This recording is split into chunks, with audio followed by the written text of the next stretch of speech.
Sahabat, pernahkah Anda perhatikan bagaimana gaya para orang tua kalau sedang berbicara? Banyak di antara mereka yang merasa seolah-olah tahu segalanya, padahal sesungguhnya mereka tak tahu apa-apa. Para lansia ini banyak yang tak siap menghadapi kenyataan bahwa mereka kini telah menua dan tak tahu bagaimana menjalaninya. Untuk para lansia, sebelum masa itu tiba, ada beberapa tanda yang perlu Anda sadari, sehingga Anda akan siap untuk menghadapinya dengan tenang. Apa sajakah tanda-tanda itu? Pertama, orang-orang di sekitar Anda akan terus berkurang jumlahnya. Sebagian besar generasi di atas Anda, termasuk orang tua Anda, mungkin telah berpulang. Bahkan bisa jadi pasangan Anda pun segera menyusul dan mendahului Anda. Sementara teman-teman seangkatan Anda belum tentu kondisinya sehat dan terawat, sehingga bisa menemani Anda. Ketika satu persatu orang-orang terdekat Anda kembali kepada Sang Khalik, maka kesepian akan menjadi teman Anda. Generasi di bawah Anda, termasuk anak dan cucu Anda, sibuk dengan urusannya masing-masing. Saat itulah Anda harus belajar bagaimana menerima sepenuhnya kesendirian Anda dan menikmatinya dengan penuh syukur. Kedua, orang-orang akan semakin tidak peduli pada Anda. Penuaan tidak pernah mengenal gender, jabatan, popularitas, atau kekayaan. Semua orang pasti akan menua. Di saat Anda mulai terpinggirkan secara alamiah, akan muncul bintang-bintang baru yang lebih bersinar, mungkin melebihi dari apa yang dulu Anda miliki. Anda harus legowo menerimanya. Jangan biarkan iri dengki merajai hati Anda. Ketiga, kesulitan akan terus bertambah. Seiring waktu memasuki masa lansia, risiko degeneratif akan menyertai osteoporosis, penyakit kardiovaskular, gangguan syaraf, kanker, dan seterusnya selalu mengintai dan menyergap tiba-tiba tanpa Anda bisa menolaknya. Anda harus menyadari bahwa tubuh Anda sudah tak lagi kuat. Kesehatan Anda tak seprima dulu lagi. Segala macam penyakit jadi mudah datang. Badan pegal dan kaku, kepala pusing, mudah lelah akan menjadi teman setia Anda nanti. Mempertahankan sikap atau pikiran positif dan berolahraga dengan tepat secara rutin harus Anda disiplinkan untuk membantu merawat kesehatan Anda.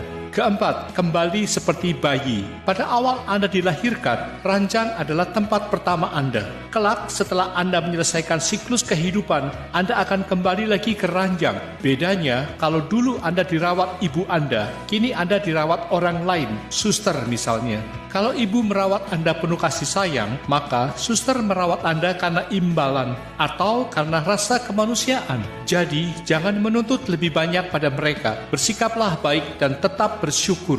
Kelima, ada banyak penipu di sekeliling Anda.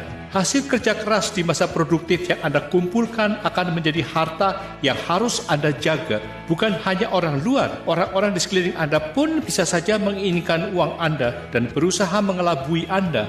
Anda harus waspada terhadap berbagai modus penipuan seperti tawaran investasi dan proteksi, undian berhadiah, informasi palsu yang disampaikan melalui telepon maupun pesan singkat, tawaran makanan atau sampel produk dan sebagainya. Begitu Anda lengah, apalagi sikap Anda terkesan bodoh, maka habislah simpanan Anda.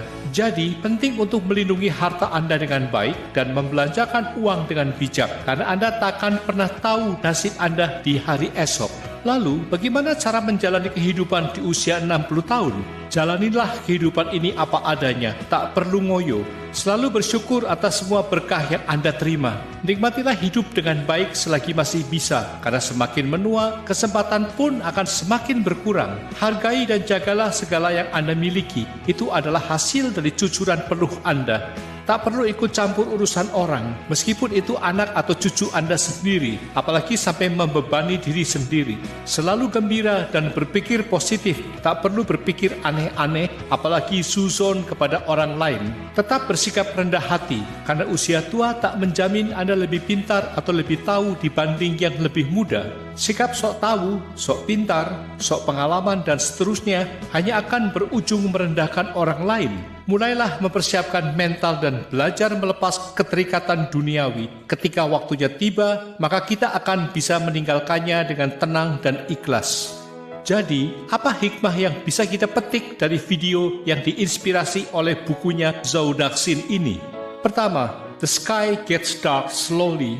yang artinya langit akan menjadi gelap perlahan-lahan, menggambarkan siklus hidup manusia, bahwa semua orang semakin lama akan menua dan akhirnya pergi.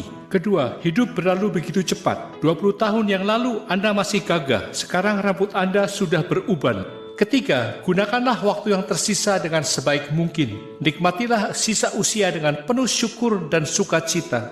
Keempat, semakin bertambahnya usia, semakin sedikit kesempatan yang Anda miliki. Lakukanlah segera hal-hal baik yang ingin Anda lakukan. Jangan menundanya sampai besok, karena belum tentu Anda dianugerahi hari esok. Sahabat, jika inspirasi ini baik dan bermanfaat, gunakanlah kesempatan yang Anda miliki untuk membagikannya pada orang-orang yang Anda sayangi, khususnya para lansia. Berbuat kebaikan janganlah ditunda sampai nanti atau besok, karena belum tentu kita memilikinya.